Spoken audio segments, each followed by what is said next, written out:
Bien-aimés du Seigneur, après avoir célébré le mystère de la Très Sainte Trinité le dimanche dernier, l'Église nous donne aujourd'hui de célébrer une solennité du Seigneur. Il s'agit du Très Saint Sacrement de son corps et de son sang. Pour rappel, le sacrifice de Jésus sur la croix qui réalise notre salut a été anticipé d'une manière non sanglante à la scène du jeudi saint. Au cours de cette scène, Jésus s'est offert comme nourriture à ses disciples sous les espèces du pain et du vin. Avouons-le, c'est une réalité très choquante qu'une personne s'offre elle-même comme nourriture. Mais un peu comme pour amoindrir ce choc par anticipation, Jésus a prononcé un discours dans le chapitre 6 de l'Évangile selon Saint Jean. Dans ce discours, il s'est présenté comme le pain de vie. Jésus se présentait comme le pain de vie et il établit une relation entre le fait de manger son corps et de boire son sang, d'une part, et l'accès à la vie éternelle. Remarquons que dans notre quotidien, le repas est très fondamental. Se nourrir est un besoin fondamental. C'est dans ce sens qu'un philosophe du nom de Pierre Dulot affirmait dans une journée de philosophie que manger est en premier lieu une simple question de survie, c'est-à-dire un impératif. Alors, la faim devient comme un mal à bannir, à éradiquer, car elle donne la souffrance. Le peuple d'Israël en a fait l'expérience dans le désert, au point même de récriminer contre Dieu et contre Moïse. Mais le Seigneur a comblé sa faim. Et dans ce contexte, Moïse demande au peuple de se rappeler de cette merveille du Seigneur. Se rappeler. C'est une réalité qu'on retrouve également dans l'Eucharistie. L'Eucharistie est un mémorial. Il s'agit non d'un simple souvenir ou de souvenir d'un événement simplement passé.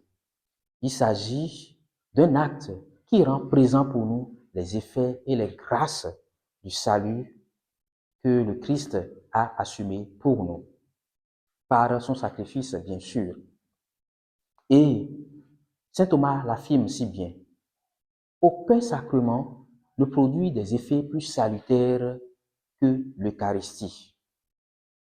Car dans les autres sacrements, Dieu nous accorde des grâces spécifiques. Par exemple, la filiation dans le baptême, le pardon des péchés dans la confession, la guérison dans l'onction des malades, et j'en passe. Mais dans l'Eucharistie, c'est le Christ lui-même qui se fait présent à nous pour nous donner l'accès à la vie éternelle. On comprend alors pourquoi Jésus fait de son corps et de son sang une condition sine qua non de l'accès à la vie éternelle. Saint Paul va un peu plus loin en nous montrant ce que c'est que communier au corps et au sang du Christ. Il affirme ceci.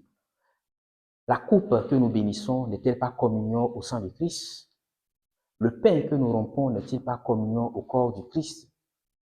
Car nous le savons si bien.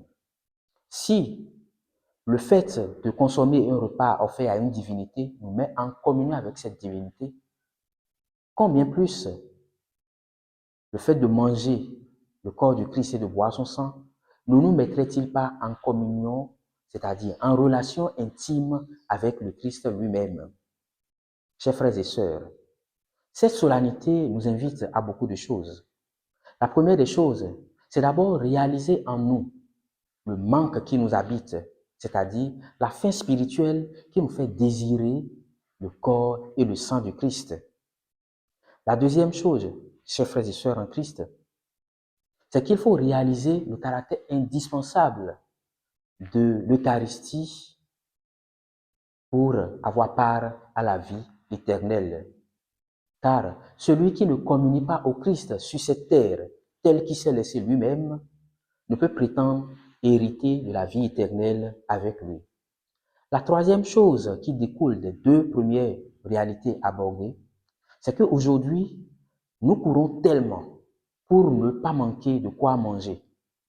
Mais est-ce que nous nous donnons autant de peine pour avoir part au corps et au sang de Christ? Si oui, nous serions prêts à régulariser toutes les situations qui constituent des empêchements pour nous. La quatrième chose, chers frères et sœurs, dans le Christ, c'est notre disposition intérieure dans la participation à ce repas sacré. Nous en parlons comme un repas sacré. Alors, il nous revient de voir dans quel état nous communions au corps et au sang de Christ. Il nous faut assurer une bonne disposition intérieure qui respecte la dignité de ce repas.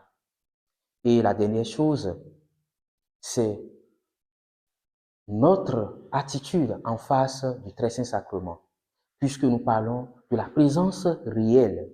Si nous croyons effectivement qu'il s'agit du corps et du sang du Christ, il nous faut vivre dans une attitude d'adoration.